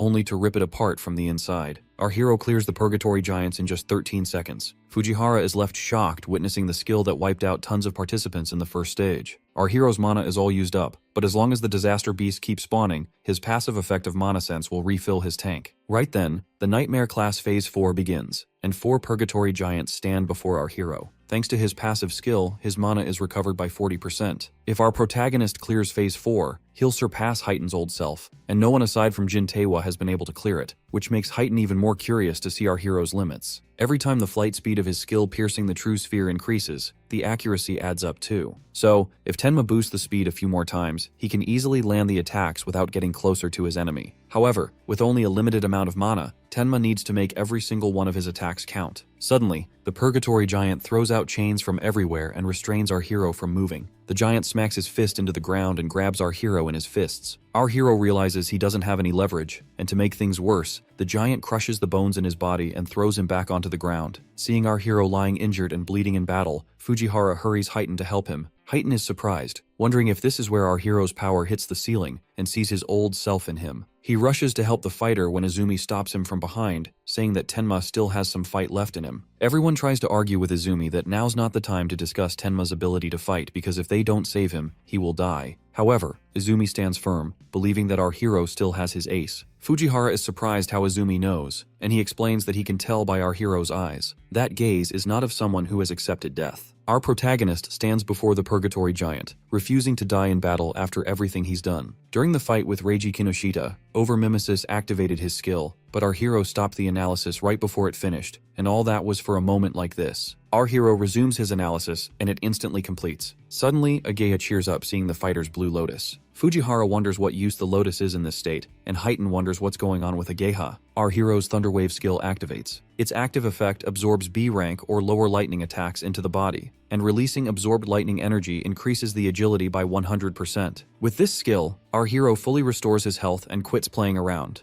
Fujihara is surprised to see our protagonist suddenly heal up faster than a dedicated healer after he was beaten up so badly. He can't believe that this fighter has so many skills. Tenma pierces through the Purgatory Giants in an instant and clears Phase 4 in 31 seconds. Our hero stands confident that no matter how many giants come at him now, he won't lose. Right then, a giant attacks him from above, and he shoots the giant, killing it in an instant. Our hero's flight speed increases by 2700% as he continues to kill the giants. He clears Phase 5 in less than a minute, and then Phase 6 in a minute and a half. Watching Tenma effortlessly kill the Purgatory Giants and clear all the phases, the spectators' jaws drop on the floor. They can't understand if the real monster is him or the Purgatory Giants. Our hero sits waiting for more Purgatory Giants, but none spawn. Fujihara, still in shock, hits the microphone and tells Tenma that he wiped out every single Purgatory Giant they had in stock. Our hero is surprised that he beat all the Purgatory Giants because he didn't know there was a difficulty cap. After losing count of kills in the battle, he wonders how many he killed. Since our protagonist can't level up, the experience from the disaster beasts he killed drops as Karma Stones instead. Fujihara is surprised to see a Karma Stone in the testing ground, and seeing its blue color, he knows it holds at least 10,000 experience points. Izumi explains that our hero can't absorb experience, so his XP is transformed into Karma Stones instead. Right then, our hero walks through the gate, and Fujihara welcomes him with praises of his potential. He invites Tenma to come with him, promising him a good instructor. Our hero politely refuses the offer because he already has a teacher. Fujihara tries to convince him, arguing that some random instructor can't handle a talent like him, and only someone with connections and resources can benefit him. Hetten tells the old man to stop pestering the young talent, otherwise he'll just dislike him. The old man tries to get Hetten to convince our hero because they can't let someone ruin his talent. Right then, our hero thanks Heighten, and the old man's face turns to shock when Heighten mentions he didn't mind helping Izumi's student. Fujihara is shocked that the young talent is Izumi's student. He now understands Tenma's talent. Izumi checks up on his student for any injuries, but seeing how he was hyped up to challenge Phase 7, she knows he's not hurt. Our hero tells his master that he's not injured but his stamina has run out, but assures him that he can recover after a short break. Fujihara now understands the young talent's skills. Izumi's other students also wiped out all the disaster beasts in the second stage too. Our hero asks if Tewa also made it to Phase 6, but the old man explains that back then they only had Phase 4 max. When it wasn't enough, they increased it to 8 this time, but expanded it to Phase 6 after that. Izumi then leads his student to watch as the other participants enter the second stage. Meanwhile, Rimi grows too tired after finishing a hard class and finds the Nightmare class impossible to pass and gives up. Sei already tried her best and suffocated the monsters in a giant water sphere. With her mana nearly out, she also finds the next level too impossible and gives up. Our hero is surprised to see them already out because he expected more from them. Fujihara reminds him that most participants can't even clear normal class, and with how quickly they defeated the Electric Rhino, he's confident they'll land in the top 10. However, the two fighters haven't come out after giving up, because leaving the testing ground is not permitted unless critically injured. On the other hand, the other participants make it to the Nightmare class. Heighten feels confident that Gaku Ue will be able to take down at least one Purgatory Giant with his rare artifact. But for Shion Akagami, who's a Shikigami user, making it this far shows her commitment to the fight. Shion transforms into a giant monster and hits the giant with a powerful punch. Our hero is surprised that Shikigami can change into different forms and wonders if Ageha's Jade Butterfly can do that too. However, Ageha tells him that she can't do it, and this is her first time seeing a transformation. Shikigami have different varieties, and their abilities are a mystery, and she advises our hero to be careful if he ever encounters a Shikigami. Our hero now realizes how strong Shikigamis are, and decides to give all the XP drops to the black dog he stole from Charles from now on. With Saya and Rimu already out, our Tenma sees no point in staying and decides to leave. Right then, Ibra grabs his attention, and he's shocked to see his armor. The epic dragon gear is the strongest artifact Iberia's dad left for him. The artifact has a will of its own and chooses its master. Ibera went through hell to obtain the armor, and with it his stats go up every minute. However, if he wears it longer than 15 minutes, he will be hit with a penalty, so he has to finish it before that. As Ibera faces off against the Purgatory Giants, he knows the announcement about Nightmare class being cleared was from Tenma. He tries to do his best to not drag down his friend because the two of them together are double. Ibera jumps at the giant, breaking through its armor, and with it, the second stage ends. Fujihara announces that only the top 10 with the highest points will advance to the national tournament main event. The top 2 will receive special rewards. Gaku feels confident that no one other than Hanyu would have more points than him, and he will get that special reward. Fujihara proceeds to announce the top 10, and everyone's shocked to see the leaderboards. Everyone is surprised to see our hero score over 100,000 points, because even Jintewa only scored 60,000. They know he can easily take first place in the nation with that score. Each Purgatory Giant is only 5,000 points per kill, and Rimu wonders how many our hero killed to earn his ridiculous score. However, Ghana can't believe he got third place, and some guy he's never heard of has scored so much. Seiya feels upset seeing the gap between Tenma and her power, and she feels that she's not made for a combat job. Fujihara announces that the provincial qualifiers are over, and Tenma leads the national rankings on top with a lead of 65,000 points. Ibara can't see his father's face, but he knows that he's happy. He cheers for his friend taking first place, but he also feels proud of himself for not shaming the name of Double One. The 21st Savior Alliance National Tournament qualifiers are concluded, and our hero carries his friend out after a tough battle. Meanwhile, in the South Continent District 1, a fighter is annoyed to come out so early to watch some old man meditate. His friend cautions him to be careful because the old man in front of him is the commander of the South Continent who can predict the future. However, the fighter wonders why they only get notified after the barriers are deployed every time, because if Bargar can predict the future, he should be able to tell where the monoliths will fall in advance. Bargar can only predict a small time frame of the future, but the reason he stands beside the heavyweights of humanity like Izumi is because his prophecy is 100% accurate. Suddenly Bargar panics and falls. His followers help him up, and he cries out that the North is in danger. A massive disaster beast is about to attack the northern continent soon, and among them is a disaster beast exceeding level 100. Tenma's stats finally break 1500 points. Normally, each level up adds 50 stat points, so 1500 puts our hero at around level 30 as a normal awakener. Agility and defense can increase infinitely thanks to passive skills, and the mana recovers infinitely with Mana Sense's passive, but the attack power is the only thing our hero has no way of raising, and he wonders if he can. Right then, his friends call him to dinner, and he puts it aside for the moment and decides to figure out a way of getting a skill to boost his attack power later. At the dinner table, our hero finds Ibera missing. Ajia tells him that she treated him earlier and his wounds are healed, but he was extremely exhausted, so he's still sleeping. Rimu was surprised that Iberia cleared the nightmare class that even he and Saya couldn't beat. Suddenly, Saya is startled seeing something behind. She tells Rimu to look behind him, and a tall figure scares Rimu too. Iberia jumps at the food and starts eating desperately. Rimu scolds him for scaring him and eating at someone else's table. Ibera puts the plate down, which makes Rimu think he wants to fight, but instead, he just takes a sigh after having delicious food. After learning that Rimu made the food, Iberia tells him to quit being an awakener and become a chef instead because he's more expert at that. Right then, Izumi interrupts their meal and asks the saviors what they are afraid of the most. Rimu takes a moment to think about what he's afraid of. His dream is to become a savior and save a lot of money to travel the world and enjoy gourmet food, so his fear is aging. He worries that if he gets old, he won't have the energy to travel the world, and his taste will deteriorate so much that he won't be able to tell the flavors apart. Saya was born into a family of doctors, so she grew up in a hospital. From a young age, she saw so many people suffer from all kinds of diseases. It traumatized her to the point that she feels terrified even when someone has just a normal cold. Our hero now realizes Saya ran away because he sneezed the other day. Izumi tells them that an awakener's life is twice that of a normal person, and they also rarely get sick, so they can let go of their fears now. However, Iberia's fear was not passing the qualifiers, and now that he has, he's afraid of not being able to fight alongside Tenma. After confessing his fear, he pushes Tenma to spill his fear. Everyone thinks that their friend doesn't have anything that he's scared of. Our hero reveals that after his parents died, he was anxious about his survival. His body was taken over by emotions like helplessness, rage, and sorrow until Saya and Rimu appeared in front of him. As he was crying, they walked up to him and reminded him to look up at the beautiful sky instead of looking down. They offer to take him to a hospital if he's sick and food to erase all his worries. His friend's warmth got him out of the negative world, and after that, he met Sensei, Ageha, and Iberia. It made him feel that he gained a family. Our hero confesses that it's been a long time since he felt this kind of relief, and he wishes that this moment could last forever. But above all, he was afraid of living by himself. Ageha gets emotional seeing our hero so gentle and calm and completely different from the chilling vibe he had before. Ibera suddenly jumps to hug him and promises to never leave him. Izumi tells them that he asked everyone this question to test if there's a possibility that they might regret the path they're choosing when they become saviors and face true danger, because a savior must never regret. He tells everyone to keep in mind that a death without regret is every savior's ultimate goal. He then tells everyone to rest because Kisaragi and Horino have to return to the North District tomorrow. The next morning, everyone says their goodbyes. Iberia tells Rimu to make him his home cooking sometime again. Seeing him cry, our hero wonders when he got so close to Rimu. Our hero realizes that he wanted to ask Saya something, and decides to ask her in the main tournament now. Suddenly, Ageha runs in, rushing towards them to tell Izumi about some top-secret information from the South Continent. She tells Izumi that the clearance level for the intel is extremely high, and it can only be disclosed to saviors level 50 or above and continent commanders. Izum tells Ageha to break the news because he trusts our hero and his friend. Ageha tells Izumi about the prophecy from Elder Bargar that a massive disaster beast attack will happen in the northern continent within the next 3 days. Tenma wonders if the prophecy is reliable, and his friend tells him that Bargar is a renowned prophet across the 5 continents, and his prophecy is like a confirmed future. Ageha hurries Izumi to leave the northern continent quickly. Izumi knows that there must be a reason for the disaster beast to launch a massive attack, and he feels that he's likely to be the target. Izumi considers staying in the northern continent to serve as bait, but Ageha argues that combat isn't his specialty and he shouldn't risk staying behind. She urges him to evacuate the central continent for the time being. Our hero agrees with Ageha and offers to stay and fight. However, Izumi refuses to back off and tells Tenma that he wants him to do something else. Our hero argues that protecting his teacher is the most important thing. But Izumi tells him that Iberia's father, Aiden, is the most skilled crafter on the 5 continents, and it would be bad if something bad happened to him. So, Izumi asks his student to go with Iberia and guard Aiden and decides to send some awakeners as a backup too. Seeing Izumi splitting forces just to protect Iberia's dad, he wonders if he's trying to keep him away from the battlefield. Izumi then asks Ageha for 3 things. He asks her to announce the attack to the residents of the northern continents and have level 50 and below awakeners safely evacuate them. The other order is to notify the level 50 and above awakeners in the continent and have them prepared to intercept the disaster beasts at any moment. He asks Heighten to also come to the North District, where the population is low, so they don't have to worry about putting civilians in danger, because he plans to intercept the disaster beasts head-on.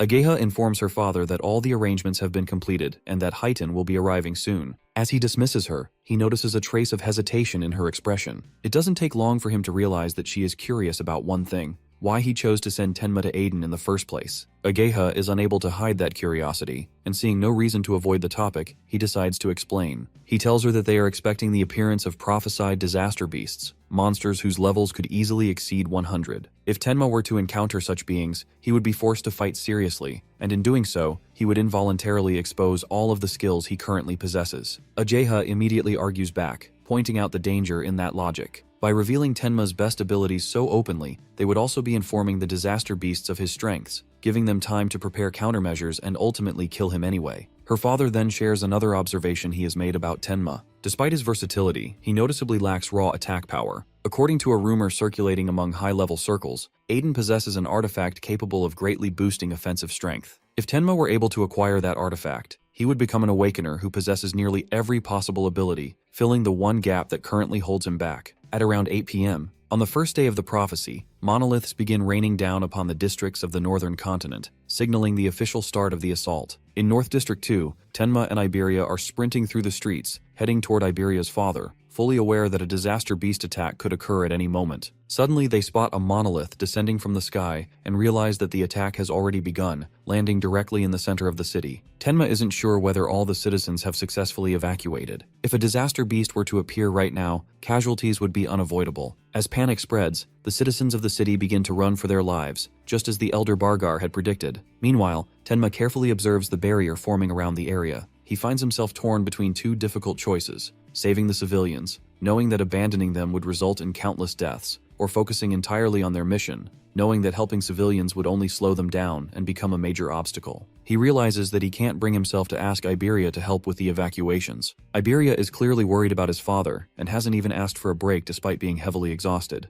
However, before Tenma can say anything, Iberia voluntarily suggests helping the civilians first. With that, they quickly change plans, deciding to wipe out the disaster beast within the city before anything else. Inside the city, a flame golem, level 21, has already appeared. Several heroes are desperately trying to hold it off, but their levels are drastically lower than the beast's, making the situation a complete lose-lose scenario. As they exchange glances and assess the damage, they realize they can't do much more. One by one, they decide to turn and run for their lives, all except one water elementalist. The man rushes forward to confront the monster, even though fear grips his entire body. He is practically wetting his pants, but he refuses to show his terror outwardly. Through sheer effort, he manages to take the monster down once. However, as the flame golem revives itself, it lets out a deafening roar and releases a massive wave of flames. At that moment, everyone realizes the same thing. They are about to be turned into grilled chicken. Just as all hope seems lost, Tenma appears and blocks the incoming flames, defending them effortlessly. He immediately instructs Iberia to guide the civilians to safety, while he handles the beast alone. The civilians stare in disbelief at the wall of ice that shields them and frantically ask Iberia if they are saviors. Iberia quickly denies the claim, though he confidently declares that he will surpass Jintewa someday. The civilians, still shaken, lash out at him, calling him a brat despite the fact that he saved their lives. Then their attention shifts towards our hero. They notice Tenma standing there, completely covered in ice armor. For a moment, they wonder if his body itself is some kind of artifact. Some time ago, Izumi had warned Tenma about the black sphere he uses. While it possesses immense power, its casting time is far too long. Against a truly strong disaster beast, its flight speed can't even be considered fast. If the first shot were to miss, the enemy would immediately become cautious, making it even harder to land a second hit. Izumi advised him to avoid using it as much as possible, and only rely on it when it was absolutely necessary, when he was completely certain he could finish the opponent in one strike. Back in the present, Tenma realizes that using the black sphere in the middle of a crowd would only draw more attention to him, especially when people are already whispering about him being a high-level awakener. He decides instead to rely purely on overwhelming force. Activating his Thunder Wave, he leaps into the air and delivers a crushing kick straight to the monster's head, sending it flying into the ground. The spectators are left speechless. A disaster beast is being beaten down by someone who looks no older than a teenager. Many assume that the flame golem must have already been severely injured. However, the civilians who witnessed the fight up close know better. They can't believe that a level 21 flame golem was unable to even lay a finger on him. This only deepens their confusion, making them question who Tenma truly is. As soon as the monster is defeated, Tenma and Iberia immediately flee the scene. The remaining heroes are left standing in stunned silence, unable to process the overwhelming show of power they just witnessed. While running alongside his partner, Tenma reflects on the fight. The fact that an instant kill was impossible against a disaster beast of that level doesn't bode well for what lies ahead. If monsters like this are only the beginning, then what awaits them will be far worse. One thing is clear to him now: he must find a way to raise his power, no matter the cost. Iberia is amazed by his friend's speed. However, our hero thinks that his speed is useless without power. Iberia realizes the truth to it and tells him that there's a way to raise the attack power. So, he tells Tenma that his father's warehouse is filled with artifacts, and there has to be one that could boost attack power. And since he's strong and a student of Izumi, his dad will definitely give him one. Iberia starts drooling, imagining his friend covered in artifacts, and hurries him to get to his house to get something from his dad. Our hero thought he was holding back his speed, but seeing his friend panting so much even with his agility makes him realize that he's struggling to keep up. So, our hero grabs his friends so that he doesn't get too tired to fight the disaster beast and makes a run for it. Iberia screams in panic for going too fast, but our hero tells him to put up with it for wasting too much time. After a short while of running, Iberia takes a sigh of relief for making it in one piece. Our hero wonders why his friend's dad lives in a deep forest when a town's much safer, and Iberia explains that his dad finds it too noisy to concentrate on crafting in town. However, he cautions his friend from underestimating the defense because there are tons of traps all around the place. Our hero now realizes why he was feeling the traces of mana, and his friend assures him that he'll be fine as long as he follows the path. Tenma knows he can avoid the traps with his mana sense. His friend, feeling too confident of himself, suddenly steps on a trap.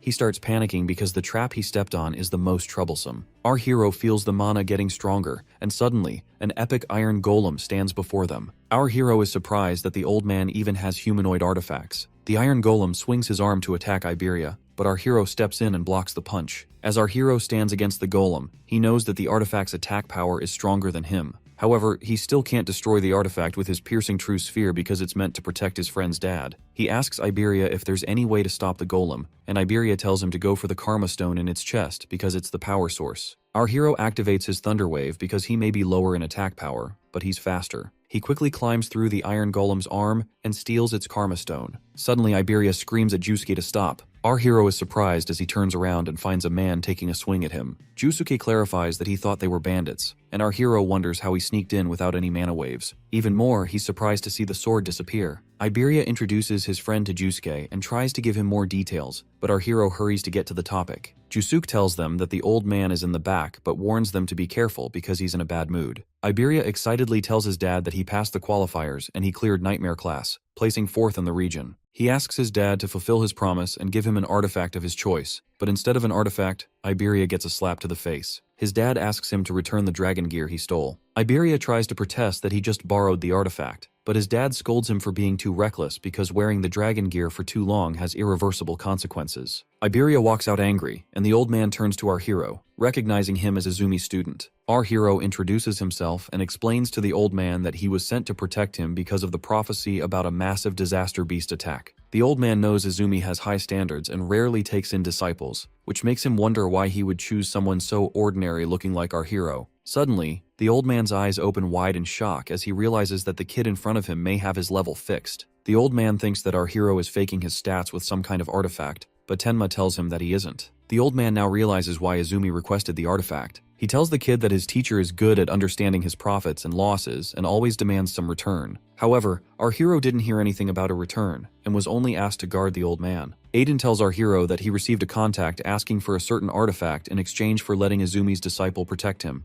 Our hero doesn't mind protecting the old man even without getting an artifact, but the old man doesn't mind giving him one. However, Aiden wonders why Izumi specifically chose a failed product. Originally, it was an item made to bring out the maximum attack power of an awakener, but suddenly a crack appeared on it. The artifact's rank became unknown, and a mysterious broken effect was added to it. The broken effect is that the critical rate resets when the user's level increases. So, the artifact becomes completely useless for a normal awakener. The old man was confused why Izumi requested this artifact, but now seeing his stats, he understands the reason. The old man finds our protagonist special. He doesn't know how he gets stronger, but he believes the artifact could be perfect for Tenma, whose level doesn't increase. As he defeats disaster beasts, his critical rate will eventually reach 100%, and in the future, every attack will be strengthened by 10 times. Our hero equips the broken critical crystal, but the critical rate only increases when he defeats enemies with higher attack power than him, which is a bit difficult. So, he decides to figure out countermeasures after surviving the attack. Aiden finds the artifact suitable for Tenma. Our hero thanks the old man,